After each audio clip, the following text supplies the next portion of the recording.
मित्रांनो, तुम्हा सर्वांना संकष्ट चतुर्थी म्हणजेच तीळ चतुर्थीच्या हार्दिक शुभेच्छा। मित्रांनो, पौष महिन्यातील चतुर्थी तिथीला संकष्ट चतुर्थी किंवा तीळ चतुर्थी म्हणतात।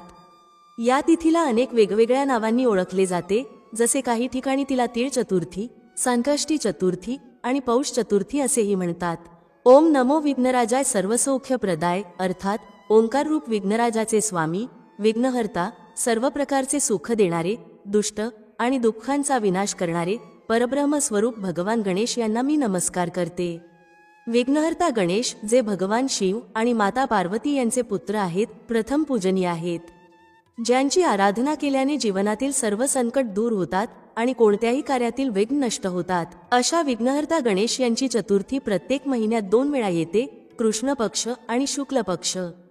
प्राचीन ग्रंथांनुसार कृष्ण पक्षामध्ये येणाऱ्या चतुर्थीला संकष्ट चतुर्थी म्हणतात आणि शुक्ल पक्षामध्ये येणाऱ्या चतुर्थीला व्रत विनायक चतुर्थी म्हणून ओळखले जाते। या दिवशी भगवान गणेश, चंद्रदेव आणि माता चतुर्थी यांची उपासना करण्याचा विधी सांगितला आहे।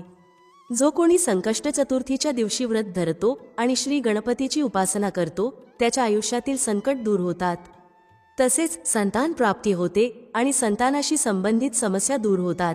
तसेच मित्रांनो, आम्ही तुम्हाला हे देखील सांगू की संकष्ट चतुर्थीच्या दिवशी ही 4 कामे चुकूनही करू नयेत, अन्यथा माता लक्ष्मी रुसतील आणि तुम्ही संकटात पडाल। त्याचबरोबर तुमच्या मुलांच्या, कुटुंबाच्या उज्ज्वल भविष्यासाठी करण्यात येणार काही उपाय सुद्धा आपण पाहणार आहोत, त्यामुळे हा व्हिडिओ शेवटपर्यंत नक्की बघा। मित्रांनो, तुम्ही हा व्हिडिओ पूर्ण पहा, अर्धवट पाहू नका। अनेक लोक व्हिडिओ अर्धवट पाहतात आणि अशा व्यक्तींना आयुष्यात कधीच यश मिळत नाही, त्यामुळे व्हिडिओ अर्धवट पाहून सोडू नका। मित्रांनो, काहीही झाले तरी संकष्ट चतुर्थीच्या दिवशी ही एक छोटी गोष्ट नक्कीच खा, तुम्हाला करोडपती होण्यापासून विधाताही थांबवू शकत नाही।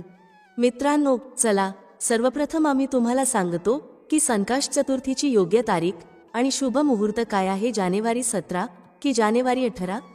नंतर आम्ही तुम्हाला एकामागोमाग सर्व माहिती सांगू, तसेच ती कोणती गोष्ट आहे जी संकष्ट चतुर्थीच्या दिवशी खाल्लीच पाहिजे हेही सांगू। जर तुम्ही ती गोष्ट खाल्ली तर तुम्हाला करोडपती होण्यापासून विधाताही थांबवू शकत नाही। मित्रांनो, म्हणून हा व्हिडिओ पूर्ण बघा, अर्धवट सोडू नका। आमच्या चॅनेलला सबस्क्राईब करा, व्हिडिओला लाईक करा आणि कमेंट बॉक्समध्ये जय श्री गणेश नक्की लिहा। मित्रांनो, सर्वप्रथम तुम्हाला संकष्ट चतुर्थी किंवा तीळ चतुर्थीची योग्य तारीख, शुभ मुहूर्त आणि पूजा पद्धतीबद्दल सांगते। मित्रांनो, पौष महिन्यातील संकष्ट चतुर्थीला तीळ चतुर्थी असेही म्हटले जाते। विशेषतः हिंदू धर्माचे अनुयायी याला मोठ्या श्रद्धेने पाळतात। हे व्रत प्रत्येक वर्षी पौष महिन्याच्या कृष्ण पक्षाच्या चतुर्थी तिथीला साजरे केले जाते। या दिवशी महिला विशेषतः उपवास धरतात आणि गणेश भगवानाची पूजा करतात, जेणेकरून त्यांच्या कुटुंबात आणि जीवनात समृद्धी आणि सुख शांती नांदावी। मित्रांनो, आता आम्ही तुमचा जास्त वेळ वाया न घालवता संकष्ट चतुर्थीची योग्य तारीख, शुभ मुहूर्त आणि पूजा पद्धतीबद्दल सांगते। मित्रांनो, पंचांगानुसार यावर्षी संकष्ट चतुर्थीचा व्रत 17 जानेवारी 2025 रोजी ठेवला जाणार आहे। संकष्ट चतुर्थीची चतुर्थी तिथी जानेवारी 17 रोजी सकाळी 4:06 वाजता सुरू होईल आणि ही तिथी जानेवारी 18 रोजी सकाळी 8:30 वाजता संपणार आहे। उदय तिथीला लक्षात घेता यावर्षी संकष्ट चतुर्थीचा व्रत जानेवारी 17 शुक्रवार रोजी ठेवला जाईल। संकष्ट चतुर्थीच्या पूजेसाठी पहिला मुहूर्त सकाळी 5:02 ते सकाळचे 6:02 पर्यंत असेल आणि दुसरा मुहूर्त सकाळी 8:34 ते सकाळचे 9:05 पर्यंत असेल। तसेच चंद्रोदय रात्री 6:32 वाजता असेल। चला मित्रांनो, आता मी तुम्हाला संकष्ट चतुर्थीची पूजन पद्धती सांगते। संकष्ट चतुर्थीच्या दिवशी पूजा आणि व्रत करण्यासाठी सकाळी ब्रह्म मुहूर्तात उठून स्नान करा। शक्य असल्यास गंगाजळ मिसळून स्नान करा। त्यानंतर स्वच्छ वस्त्र परिधान करा। नंतर पूजास्थळाची नीट स्वच्छता करा। त्यानंतर लाकडी पाट घ्या आणि त्यावर लाल रंगाचा कपडा अंथरून भगवान गणेशाची मूर्ती किंवा प्रतिमा स्थापित करा। त्यानंतर सिंदुराचे तिलक लावा आणि तुपाचा दिवा प्रज्वलित करा। मग भगवान गणेशाच्या मूर्तीवर फुले, फळे आणि मिठाई अर्पण करा। पूजेमध्ये तिळकुटचा नैवेद्य नक्कीच समाविष्ट करा। त्यानंतर गणेश चालिसेचे पठण करा आणि शेवटी गणेशाची आरती करा। शंखनादाने पूजा पूर्ण करा। धार्मिक ग्रंथांमध्ये संकष्ट चतुर्थी व्रताचे विशेष महत्त्व सांगितले गेले आहे। या दिवशी भगवान गणेशासोबत माता संकष्टचीही पूजा केली जाते। मानले जाते की हे व्रत माता आणि संतानाच्या नात्याला बळकट करते आणि संतानाला दीर्घायुष्याचे आशीर्वाद देते. हे व्रत ठेवल्याने कुटुंबात समृद्धी येते आणि जीवनातील कठीण प्रसंगी भगवान गणेशाचे आशीर्वाद मिळतात. तसेच चंद्राला अर्घ्य अर्पण केल्याने चंद्रदेवाची कृपा होते, जी मानसिक शांती आणि समृद्धीचे प्रतीक आहे. चला मित्रांनो, आता मी तुम्हाला संकष्ट चतुर्थी व्रताचे काही महत्त्वाचे आणि खास नियम सांगते. मित्रांनो, संकष्ट चतुर्थीच्या पूजेचे महत्त्व या गोष्टीत आहे की हे विशेषतः स्त्रिया आपल्या कुटुंबाच्या सुखसमृद्धीसाठी करतात. या दिवशी व्रत शास्त्रानुसार खूप विधीपूर्वक केले पाहिजे. संकष्ट चतुर्थीच्या पूजेमध्ये खालील विधींचा समावेश होतो. पूजेसाठी प्रातःकाळचा वेळ सर्वात योग्य असतो. यावेळी महिलांनी उपवास ठेवून स्नान केले पाहिजे. त्यांनी स्वच्छ कपडे परिधान केले पाहिजेत आणि शरीर शुद्ध करण्यासाठी गंगाजळाचा उपयोग केला पाहिजे. त्यानंतर पूजास्थळ स्वच्छ करून तिथे भगवान गणेशाची मूर्ती किंवा चित्र स्थापित केले पाहिजे. पूजेमध्ये सर्वप्रथम भगवान गणेशाची पूजा केली जाते. त्यांच्यासोबत माता पार्वती, भगवान शिव आणि भगवान कार्तिकेय यांचीही पूजा केली जाते. भगवान गणेशाला मोदक अर्पण केला जातो, कारण हा त्यांचा प्रिय नैवेद्य आहे. मित्रांनो, संकष्ट चतुर्थी पूजेसाठी आवश्यक साहित्यामध्ये देवी देवतांचे चित्र, फळे, फुले, दिवा, कपूर, चंदन, तूप आणि गंगाजळ यांचा समावेश होतो. महिलांनी मोदक आणि तिळाचे लाडूही अर्पण केले पाहिजेत. या दिवशी उपवास ठेवणे बंधनकारक असते. उपवासाचा उद्देश आत्मिक आणि शारीरिक शुद्धी साधणे आणि भगवान गणेशाला सुख, समृद्धी आणि कुटुंबाच्या कल्याणासाठी प्रार्थना करणे हा आहे. महिलांनी या दिवशी फळाहारच घ्यावा. मित्रांनो, संकष्ट चतुर्थीच्या दिवशी पूजेसोबत गणेशाची व्रत कथा ऐकणे खूप शुभ मानले जाते. ही कथा विशेषतः भगवान गणेशाच्या विविध रूपांशी आणि त्यांच्या जीवनाशी संबंधित असते. पूजेनंतर गणपती बाप्पांची आरती केली जाते आणि त्यानंतर व्रती जेवण ग्रहण करतात. हे जेवण विशेषतः फळं, खीर किंवा व्रतीच्या आवडीनुसार हलवा यांसारखं हलकं असतं. मित्रांनो, सनातन धर्मात संततीच्या दीर्घायुष्यासाठी आणि सुख समृद्धीसाठी अनेक व्रत आणि सण साजरे केले जातात. यापैकी संकष्ट चतुर्थी हा सण विशेष मानला जातो. संकष्ट चतुर्थी व्रत भगवान विष्णूंना समर्पित मानले जाते. या दिवशी स्त्रिया आपल्या संततीच्या दीर्घायुष्य आणि खुशालीसाठी निर्जल व्रत धरतात. रात्री चंद्राला अर्घ्य अर्पण केल्यानंतरच व्रताचा पारण केला जातो. संकष्ट चतुर्थी व्रत करणाऱ्या लोकांनी काही खास गोष्टींचे पालन करणे आवश्यक आहे. चला जाणून घेऊया की या व्रताच्या काळात कोणत्या गोष्टींचे विशेष लक्ष ठेवायला हवे. सर्वात पहिले, संकष्ट चतुर्थीच्या दिवशी भगवान गणेशला हिरव्या रंगाचेच वस्त्र परिधान करावे. संकष्ट चतुर्थीच्या दिवशी भगवान गणेशला तिळकुटाचा नैवेद्य अर्पण करणे अनिवार्य आहे. या दिवशी तिळाचे लाडू किंवा तिळापासून बनवलेल्या मिठाईचा नैवेद्य दिला जातो. संकष्ट चतुर्थीच्या दिवशी चंद्राला जल अर्पण केल्यानंतरच व्रताचा पारण करा. याची विशेष काळजी घ्या. चला मित्रांनो, आता जाणून घेऊया की संकष्ट चतुर्थीच्या दिवशी कोणते काम चुकूनही करू नये. मित्रांनो, असे मानले जाते की संकष्ट चतुर्थी व्रत करणाऱ्या स्त्रियांनी आणि मातांनी चुकूनही काळ्या रंगाचे कपडे परिधान करू नयेत, कारण काळा रंग नकारात्मकतेचे प्रतीक मानला जातो.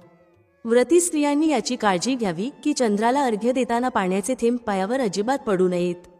पाण्याचे थेंब पायावर पडणे अशुभ मानले जाते. तुम्ही याचा विशेष विचार करा. मित्रांनो, असे मानले जाते की संकष्ट चतुर्थीच्या दिवशी गणपती बाप्पांना मोदकाचा नैवेद्य अर्पण केल्याने सुख समृद्धीचे आशीर्वाद मिळतात. त्यामुळे या दिवशी गणपती बाप्पांना मोदक नक्कीच अर्पण करा. मित्रांनो, जर तुम्ही संकष्ट चतुर्थी व्रत करत असाल तर तामसिक अन्न जसे की मांस आणि मद्याचे सेवन टाळावे. तसेच लसूण आणि कांद्याच्या सेवनापासूनही दूर राहावे. याचे विशेष पालन करा. संकष्ट चतुर्थीच्या दिवशी शारीरिक संबंध ठेवू नयेत. ब्रह्मचर्याचे पालन करणे आवश्यक आहे. मित्रांनो, संकष्ट चतुर्थी व्रताच्या दिवशी गणपती बाप्पांची पूजा करताना केतकीची फुले आणि तुळशीचा वापर चुकूनही करू नका. यांचा पूजेत उपयोग करणे अशुभ मानले जाते. असे करणे अत्यंत अशुभ मानले जाते. म्हणूनच तुम्ही या गोष्टी लक्षात घेऊनच पूजा संपन्न करा. तसेच संकष्ट चतुर्थीच्या पूजेमध्ये गणपती बाप्पांची खंडित मूर्ती चुकूनही वापरू नका आणि खंडित मूर्तीची पूजा करू नका. असे करणे शुभ मानले जात नाही. मित्रांनो, हिंदू धर्मशास्त्रांमध्ये भगवान गणेशला प्रथम पूज्य देवता मानले जाते. असे मानले जाते की ज्या घरात गणपती बाप्पांची पूजा होते त्या घरात फक्त शुभ गोष्टीच घडतात. त्यामुळे संकष्ट चतुर्थी व्रताच्या दिवशी गणपती बाप्पांची पूजा करताना काळ्या रंगाचे वस्त्र परिधान करू नका, कारण काळा रंग अशुभ मानला जातो.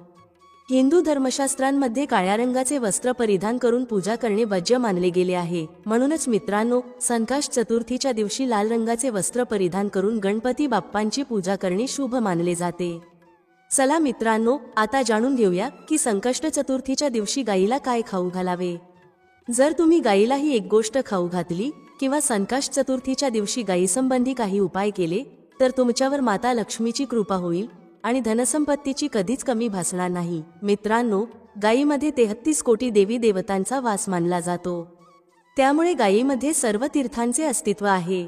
असे मानले जाते की ज्या घरात गाय असते त्या घरातील वास्तुदोष आणि पितृदोष त्वरित दूर होतो. तुम्ही देखील भाकरी बनवा. रोज ताजी भाकरीच बनवा. जर तुम्ही भाकरी बनवली असेल तर ती त्वरित गाईला खाऊ घालण्याचा प्रयत्न करा. जर तुम्ही भाकरी ठेवली आणि ती दुसऱ्या दिवशी दिली तर ती भाकरी शिळी मानली जाईल. गाईला कधीही शिळी भाकरी खाऊ घालू नका. असे केल्याने घरात नकारात्मक ऊर्जेचा वास होतो आणि तुमची प्रगती थांबते. तसेच तुम्ही ज्या कामात हात घालाल त्यात अपयशच येईल. म्हणूनच प्रयत्न करा की गाईला रोज ताजी भाकरी बनवून खाऊ घाला. शिळी भाकरी गाईला देऊ नका आणि सडलेली किंवा खराब झालेली फळे किंवा भाजीपाला गाईला खाऊ घालू नका. जर घरातील एखादे फळ किंवा भाजी सडली असेल तर लोक ते गाईला देतात, पण असे करू नका. असे केल्याने तुमच्या भाग्याला अडथळा निर्माण होऊ शकतो.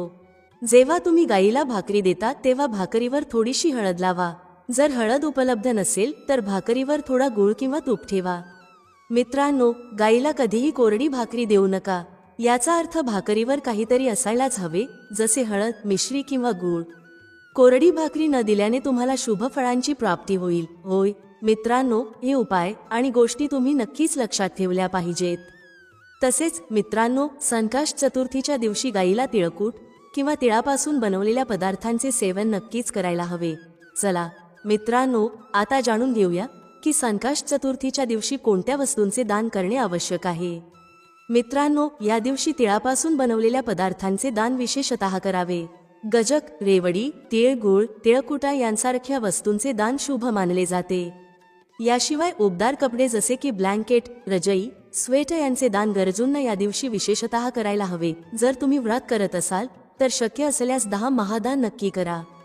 यामध्ये अन्नदान, मिठाचे दान, गुळाचे दान, सुवर्णदान, तिळाचे दान, वस्त्रदान, तुपाचे दान, रत्नांचे दान, चांदीचे दान आणि साखरेचे दान यांचा समावेश आहे.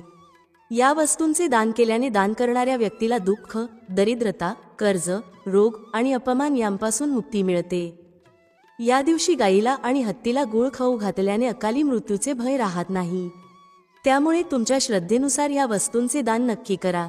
चला मित्रांनो, आता जाणून घेऊया संकष्ट चतुर्थीसाठी काही रामबाण उपाय. पहिला उपाय. मित्रांनो, संकष्ट चतुर्थीच्या पवित्र दिवशी गणपती बाप्पांच्या समोर तुपाच्या दिव्यात कापूर टाकून तो प्रज्वलित करा. नंतर बाप्पांना मोदक, दुर्वा, पान, सुपारी यांसारख्या वस्तू अर्पण करा. असे केल्याने तुमच्या संततीच्या जीवनात आनंद आणि प्रगती येईल. तसेच बाप्पांचे आशीर्वाद मिळतील. हा उपाय संकष्ट चतुर्थीच्या दिवशी नक्की करा. दुसरा उपाय. मित्रांनो, जर तुम्ही आयुष्यात कोणत्या मोठ्या समस्येचा सामना करत असाल तर संकष्ट चतुर्थीच्या दिवशी गणपती बाप्पांना 11 दुर्वा अर्पण करा. दुर्वेच्या 11 पानांना एकत्र करून त्याला कलाव्याने बांधा. गणपती बाप्पांना दुर्वा अर्पण करताना ओम गं गणपतये नमः हा मंत्र जपा. असे केल्याने जीवनातील अडचणी दूर होतील आणि सुख शांती मिळेल. मित्रांनो, जर तुमच्या आयुष्यात खूप काळापासून एखादी समस्या सुरू असेल तर ती देखील या उपायामुळे दूर होऊ शकते. त्यामुळे हा उपाय संकष्ट चतुर्थीच्या दिवशी अवश्य करा. आता पुढच्या उपायाची चर्चा करूया. हा उपाय केल्यास तुमची कोणतीही अशी इच्छा, कोणतीही विश जी अद्याप अपूर्ण आहे आणि पूर्ण होत नाही, ती तुमची मोठ्यात मोठी विश आणि मनोकामना पूर्ण होऊ शकते. चला उपायाकडे जाऊया. पहा, हा उपाय तुमच्यासाठी सर्वोत्कृष्ट ठरणार आहे. या उपायासाठी तुम्हाला फक्त 5 हिरव्या मूग दाण्यांची गरज आहे. तिथी संकष्टी चतुर्थीची आहे आणि हा उपाय याच दिवशी करायचा आहे. तुम्हाला 5 हिरवे साबूत मूग दाणे घ्यावे लागतील. दाणे तुटलेले नसावेत याची विशेष काळजी घ्या. त्याचबरोबर तुम्हाला तांब्याच्या भांड्यात तुमच्या घरातून शुद्ध पाणी घ्यायचे आहे. आता मित्रांनो, या सर्व सामग्रीसह तुम्ही थेट भगवान शिवाच्या मंदिरात पोहोचा. हा उपाय तुम्ही सकाळीही करू शकता किंवा संध्याकाळीही. भगवान शिवाच्या मंदिरात पोहोचल्यावर तुमच्याकडे असलेले 5 हिरवे मूग दाणे, त्यातील पहिला दाणा तुम्हाला शिवलिंगासमोर नंदी महाराजांच्या उचललेल्या पायाजवळ समर्पित करायचा आहे आणि ओम नमः शिवाय मंत्राचा जप करायचा आहे. यानंतर दुसरा हिरवा मूग घ्या आणि शिवलिंगावर जिथे श्री गणेशाचे स्थान आहे तिथे समर्पित करा. त्यानंतर ओम नमः शिवाय किंवा श्री गणेशाय नमः मंत्राचा जप करा. तिसरा हिरवा मूग भगवान शिवाच्या प्रिय कन्या माता अशोकसुंदरीच्या स्थानावर समर्पित करायचा आहे. शिवलिंगाच्या जलाधारीच्या मध्यभागी जिथून पाणी वाहते त्या जलाधारीच्या सापाच्या आकृतीसारख्या उठलेल्या रेषेवर हा तिसरा हिरवा मूग ठेवावा. त्यानंतर ओम नमः शिवाय मंत्राचा जप करा. आता मित्रांनो, चौथा हिरवा मूग भगवान कार्तिकेय यांच्या स्थानावर जो शिवलिंगावर आहे समर्पित करा. त्यानंतर ओम नमः शिवाय मंत्राचा जप करा. शेवटी पाचवा आणि अंतिम हिरवा मूग पाण्याच्या भांड्यात टाकून द्या. या हिरव्या मूगयुक्त पाण्याने भगवान शिवाच्या शिवलिंगावर अभिषेक करा. पाणी हळूहळू चढवत श्री शिवाय नमस्तुभ्यम मंत्राचा जप करत राहा. यानंतर शिवलिंगासमोर बसून जर तुम्ही तुमच्या मुलांसाठी बुद्धी, ज्ञान आणि विवेक यांची कामना करत असाल तर त्यासाठी प्रार्थना करा. जर तुम्ही व्यापार वृद्धीसाठी उपाय करत असाल तर त्या इच्छेसाठी प्रार्थना करा. किंवा नोकरी, मुलाखत किंवा धनप्राप्तीसाठी उपाय करत असाल तर तुमच्या इच्छांच्या पूर्ततेसाठी महादेवांकडे प्रार्थना करा. यानंतर तुम्ही तुमच्या घरी परत जा. जो व्यक्ती हा उपाय करतो त्याच्या जीवनातील सर्व संकष्टे, कष्ट आणि अडचणी नक्कीच संपून जातात. आता मित्रांनो, आपण पुढच्या चमत्कारी उपायाबद्दल जाणून घेऊया. हा उपाय विशेषतः त्यांनी करावा ज्यांचा व्यापार व्यवस्थित चालत नाही किंवा ज्यांच्या घरी धनाची समस्या खूप जास्त आहे. तसेच ज्यांचा बुधग्रह दुर्बल अवस्थेत आहे त्यांनी हा उपाय करावा. बुधग्रहाला मजबूत करण्यासाठी हा उपाय विशेषतः केला जातो. पहा, या उपायासाठी तुम्हाला फक्त एक सुंदर बेलपत्र घ्यावे लागेल. बेलपत्र कोणत्याही ठिकाणाहून तुटलेले नसावे. जर तुम्हाला बेलपत्र मिळत नसेल तर तुम्ही भगवान शिवांच्या शिवलिंगावर चढवलेले बेलपत्र शुद्ध पाण्याने धुवून वापरू शकता. त्याचबरोबर तुम्हाला फक्त एक हिरवा मूग घ्यावा लागेल. हिरवा मूग सुद्धा साबूत असावा, तुटलेला नसावा. आणि त्यासोबत तुम्हाला तांब्याच्या भांड्यात शुद्ध पाणी घ्यावे लागेल. आता पहा, या तिन्ही सामुग्रीसह तुम्ही थेट भगवान शिवाच्या मंदिरात पोहोचा. हा उपाय तुम्ही सकाळपासून संध्याकाळपर्यंत कोणत्याही वेळी करू शकता. सर्वप्रथम तुमच्याकडे जो एक बेलपत्र आहे त्यामध्ये तुम्ही तुमची कोणतीही कामना, मग ती व्यापाराशी संबंधित असेल, बुद्धी, ज्ञान आणि विवेक मिळवण्यासाठी असेल किंवा तुमच्या घरात शांततेसाठी असेल, ती बोलायची आहे. हे बेलपत्र तुम्हाला माता अशोकसुंदरीच्या स्थानावर समर्पित करायचे आहे. बेलपत्राची गुळगुळीत बाजू शिवलिंगाशी स्पर्शात राहील आणि त्याचा देठ जलाधारीच्या दिशेने ठेवायचा आहे. अशा प्रकारे हे बेलपत्र तुम्हाला माता अशोकसुंदरीच्या स्थानावर समर्पित करायचे आहे. आता मित्रांनो, तुमच्याकडे असलेला एक हिरवा मूगदाणा घ्या. त्यावर तुमची कामना बोलत तो हिरवा मूगदाणा पाण्याच्या भांड्यात टाका. यानंतर हा हिरवा मूगयुक्त पाणी तुम्हाला समर्पित करायचे आहे. तुमची जी काही कामना आहे, जसे की जर तुमचा व्यापार व्यवस्थित चालत नसेल तर या पद्धतीने कामना करत पाणी अर्पण करायचे आहे. या पाण्याचा एक भाग सर्वप्रथम भगवान श्री गणेशांच्या स्थानावर समर्पित करा. नंतर थोडेसे पाणी माता अशोकसुंदरीच्या स्थानावर समर्पित करा. शेवटी उरलेले पाणी भगवान शिवांच्या शिवलिंगावर हळूहळू अर्पित करा. पाणी अर्पण करताना श्री शिवाय नमस्तुभ्यम या मंत्राचा जप करत राहा. या प्रकारे तुम्हाला थोडे थोडे पाणी भगवान गणेश, माता अशोकसुंदरी आणि शेवटी भगवान शिव यांच्या शिवलिंगावर अर्पित करायचे आहे. तुमची जी काही समस्या असेल ती विघ्नहर्ता भगवान गणेश नक्कीच समाप्त करतील. आता आपण पुढील उपायाबद्दल बोलतो. पहा, या उपायासाठी तुम्हाला 2 दिवे घ्यावे लागतील. दोन्ही दिवे तुम्ही मातीचे घेऊ शकता किंवा शुद्ध पिठापासून बनवलेले दिवे घेऊ शकता. पिठाचे दिवे सर्वात विशेष मानले गेले आहेत. दोन्ही दिव्यांमध्ये तुम्हाला शुद्ध तुपाचा वापर करावा लागेल. एका दिव्यात गोल रुईची वात वापरा आणि दुसऱ्या दिव्यात लांब वात. लांब वात असलेल्या दिव्यात तुम्ही मौली कलावाच्या धाग्याची वात वापरू शकता. पहा, 2 दिव्यांचा हा चमत्कारी उपाय फक्त रात्रीच केला जातो. म्हणून हा उपाय खूप लक्षपूर्वक समजून घ्या. त्यासोबत तुम्हाला 9 काळ्या तिळाचे दाणे आणि फक्त 1 चिमूटभर हळद घ्यावी लागेल. आता मित्रांनो, ही सर्व सामुग्री घेऊन रात्रीच्या वेळी तुमच्या घरात जिथे तुलसी मातेचा स्थान आहे तिथे जा. सर्वप्रथम तुमच्याकडे असलेला गोल वात असलेला दिवा तुलसी मातेच्या ठिकाणी प्रज्वलित करा. दिवा लावताना ओम नमो भगवते वासुदेवाय या मंत्राचा 9 वेळा जप करा. यानंतर तुम्ही घेतलेले 9 काळे तिळाचे दाणे तुमच्या उजव्या हातात ठेवा. मग जो गोल वात असलेला दिवा तुलसी मातेच्या ठिकाणी प्रज्वलित केला आहे त्यावरून हे 9 काळे तीळ घड्याळाच्या दिशेने फिरवा. यानंतर तुमचे नाव आणि गोत्र बोला आणि मग हे काळे तीळ जळत्या दिव्यात टाका. पहा, काळे तीळ भगवान विष्णू यांच्या घामापासून उत्पन्न झाले आहेत. जेव्हा आपण हा दिवा संकष्टी चतुर्थीच्या रात्री प्रज्वलित करतो तेव्हा यामुळे आपल्याला कर्जातून आराम मिळतो. आपल्या जीवनात धनप्राप्तीचे नवीन मार्ग उघडतात. जर आपले कोणतेही कार्य अडलेले असेल तर तेही पूर्ण होते. पहा, गोल वात असलेला जो दिवा आहे तो आपण विशेषतः माता तुलसीच्या स्थानावर भगवान विष्णू आणि माता लक्ष्मी यांच्या निमित्ताने प्रज्वलित करतो. अशा प्रकारे तुम्हाला हा दिवा प्रज्वलित करावा लागेल. आता तुमच्याकडे जो लांबवात असलेला दिवा आणि एक चिमूटभर हळद आहे ती घेऊन तुम्हाला तुमच्या घराच्या मंदिरात पोहोचायचे आहे. तुमच्या घराच्या मंदिरात जिथे माता लक्ष्मीची प्रतिमा किंवा मूर्ती आहे त्यासमोर सर्वप्रथम हा लांब वात असलेला दिवा ठेवायचा आहे. यानंतर तुम्हाला दिवा प्रज्वलित करावा लागेल. दिवा प्रज्वलित करताना ओम महालक्ष्मी नमः या मंत्राचा जप करत राहा. आता मित्रांनो, तुमच्याकडे असलेली एक चिमूटभर हळद घ्या. ही चिमूटभर हळद तुम्हाला तुमच्या उजव्या हातात घ्यायची आहे. हळद दिव्याच्या वरून घड्याळाच्या दिशेने 9 वेळा फिरवा आणि ओम महालक्ष्मी नमः या मंत्राचा जप करत राहा. यानंतर ही चिमूटभर हळद तुम्हाला त्या दिव्यात टाकायची आहे. पहा, ही चिमूटभर हळद असलेला दिवा तुमच्या जीवनातील दुर्भाग्य संपवतो. तर हा उपाय नक्की करून पहा, तुम्हाला याचा फायदा नक्की होईल. आता पुढील उपाय पाहूया, जो विशेषतः मुलांसाठी आहे. जर तुमच्या घरातील मुले अभ्यासामध्ये कमजोर असतील तर तुम्ही हा उपाय करू शकता. जर तुमच्या जीवनात खूप उदासी असेल, म्हणजेच तुमचे कोणत्याही कामात मन लागत नसेल, तुम्ही सुस्त असाल किंवा घरातील कोणताही व्यक्ती जो सुस्त आहे, ज्याला जीवनात खूप अडचणी आहेत, व्यापाराशी संबंधित असो, अभ्यासाशी संबंधित असो किंवा घराशी संबंधित असो, तर त्या सगळ्या अडचणी दूर करण्यासाठी तुम्ही हा उपाय करू शकता.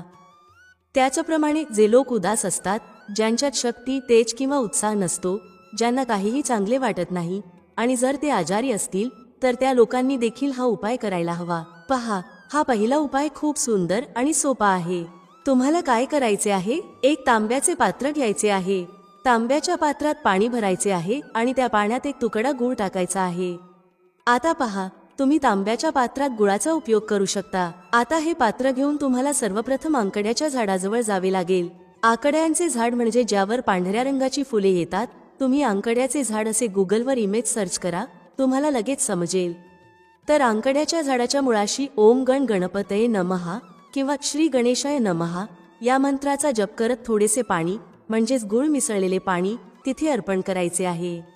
तुम्हाला अर्धा कलश पाणी तिथे अर्पण करायचे आहे. उरलेले अर्धा कलश पाणी तुम्हाला भगवान शिवाच्या मंदिरात नेऊन शिवलिंगावर अर्पण करायचे आहे. शिवलिंगावर पाणी अर्पण करताना श्री शिवाय नमस्तुभ्य या मंत्राचा जप करत तुमच्या जीवनातील सर्व समस्या आणि संकटांचे स्मरण करायचे आहे. त्यानंतर भगवानांकडे प्रार्थना करायची आहे की तुमच्या सर्व अडचणी दूर व्हाव्यात. पहा, हा उपाय करताना विशेष लक्ष द्या की जो आंकड्याचा झाड असेल तो पूजनीय झाड असावा. म्हणजेच असे झाड जे मंदिरात लावलेले असते आणि ज्याची पूजा केली जाते. शक्य असल्यास एखाद्या जुन्या आणि प्राचीन आंकड्याच्या झाडाजवळ जाऊन हा उपाय करा. हा उपाय खूप सुंदर आणि प्रभावी आहे. तुमच्या ज्या अडचणी आहेत त्या तुम्ही आंकड्याच्या झाडाजवळ गजानन म्हणजेच भगवान श्री गणेश यांना सांगा. त्यानंतर त्याच अडचणी महादेवाच्या मंदिरात जाऊन भगवान शिवांनाही सांगा. तर हा होता उपाय. आता मित्रांनो, पुढील उपायाबद्दल बोलूया. पहा, या उपायासाठी तुम्हाला फक्त 3 हिरव्या वेलची घ्यायचे आहेत. लक्षात ठेवा की वेलची खंडित नसावेत. त्याचबरोबर तुम्हाला एक मातीचा दिवा घ्यायचा आहे. दिव्यामध्ये गोलवात वापरायची आहे आणि ती तुपाने तयार करायची आहे. त्याचसोबत तुम्हाला एक तांब्याच्या भांड्यात शुद्ध पाणी घ्यायचे आहे. या तिन्ही वस्तू घेऊन तुम्हाला भगवान शिवाच्या मंदिरात पोहोचायचे आहे. चांगली हिरवी वेलची आपल्या जीवनात धनसंपदा वाढवण्याचे कार्य करतात. हिरवी वेलची महालक्ष्मीला खूप प्रिय आहेत, तसेच भगवान गणेशालाही प्रिय आहेत, जे तुमच्या जीवनातील सर्व संकट दूर करतात. हिरवी वेलची भगवान शिवालाही खूप प्रिय आहेत, जे आपल्या जीवनातील धनसंबंधी सर्व समस्या समाप्त करतात. पहा, तुमच्याकडे जे 3 हिरवी वेलची आहेत त्यातील पहिली हिरवी वेलची भगवान गणेशाच्या स्थानावर समर्पित करा. ओम गंग गणपतये नमः या मंत्राचा 11 वेळा जप करा.